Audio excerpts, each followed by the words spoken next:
The New York Knicks changed their season around as well as their franchise around. Let's get into this.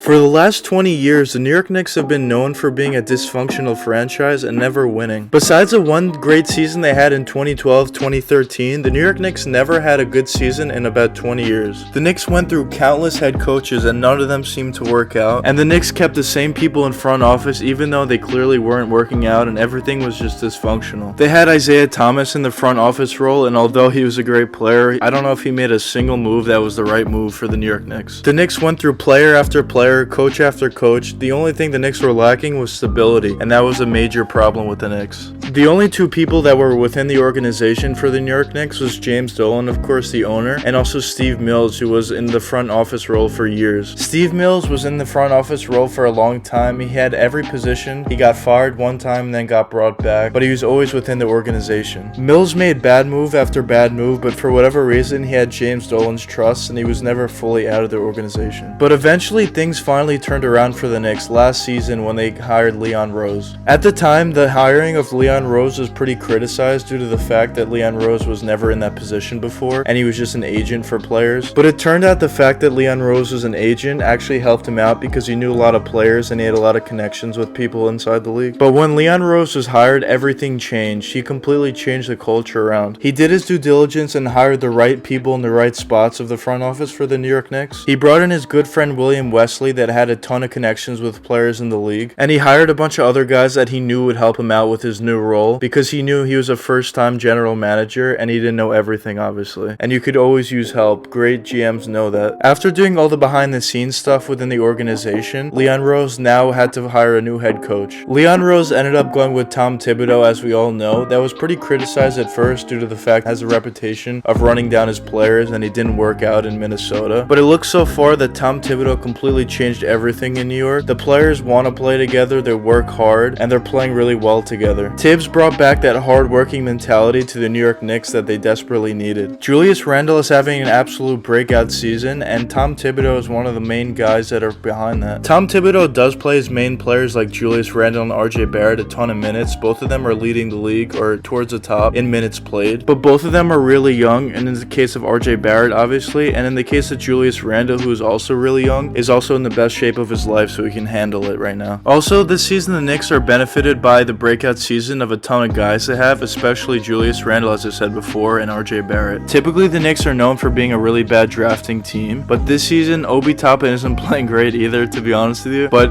Immanuel Quickley is playing amazing and he was one of their later first round picks that are working out for them. So the Knicks so far have a pretty good young core going for them of Julius Randle, Immanuel Quickley, RJ Barrett, Mitchell Robinson. Those guys are all having great seasons this year, and that's part of the reason why the Knicks are putting on a competitive product out there when no one thought they would be anywhere near decent. And for the first time in around 20 years, the Knicks put out a competitive product out there based around all their young guys that they drafted and not overpay for a guy who's clearly out of his prime just to try to win now. One thing the New York Knicks were doing a pretty good job of was acquiring draft picks, and Leon Rose continued with that trend, and the Knicks now have a ton of draft picks. The Knicks are in a great position now with tons of draft picks and a competitive product out there that now for the first time in the last 20 years they could finally attract superstars due to their improved culture. New York sells itself. All the Knicks needed to do was to prove that they were somewhat competent and stars would sign there, which they were never able to do, but now finally they're doing so, and I wouldn't be surprised if the Knicks were to acquire superstars. The Knicks are in a very similar position to where the Nets were before they got Kyrie and Kevin Durant, where they had a nice young team and were proving to players that they were really competent and well coached. And look what happened. After they proved they were competent for a season or two, they got Kevin Durant and Kyrie Irving, and then James Harden demanded a trade to Brooklyn. I would expect for there to be a pretty similar thing happening with the New York Knicks now that they prove that they have a competent culture and organization. As I said before, the New York Knicks set themselves up to trade for a disgruntled star if that were to come about, like Karl-Anthony Towns is the most likely at this point, but even if not, they have a ton of picks just to draft, and hopefully they draft well. It's pretty clear that the Knicks finally laid the groundwork in order to be a good franchise and to bring in superstars into the organization, and now I feel it's just a matter of time before that happens. The ideal case scenario for the New York Knicks would be a superstar just to sign there in free agency instead of trying to trade for him, because you don't have to give up assets, obviously. And if you have that superstar guy on top of the young core that they build, that could be really dangerous going forward. This season, the New York Knicks clearly proved that they're a competent team this year, and I don't think this is a one-year wonder like it's been for the Knicks a few times over the last 20 years. I think this time they're here to stay. But let me know what you guys think in the comments. Do you think the Knicks are legit now and they're a competent franchise and will bring in a superstar? Or do you think they're going to fade away? They're not going to be as good as I think they are. But anyways, guys, I hope you guys enjoyed the video, and if you did enjoy, please leave a like and subscribe. It really helps me out a lot. And until the next time, peace out, guys.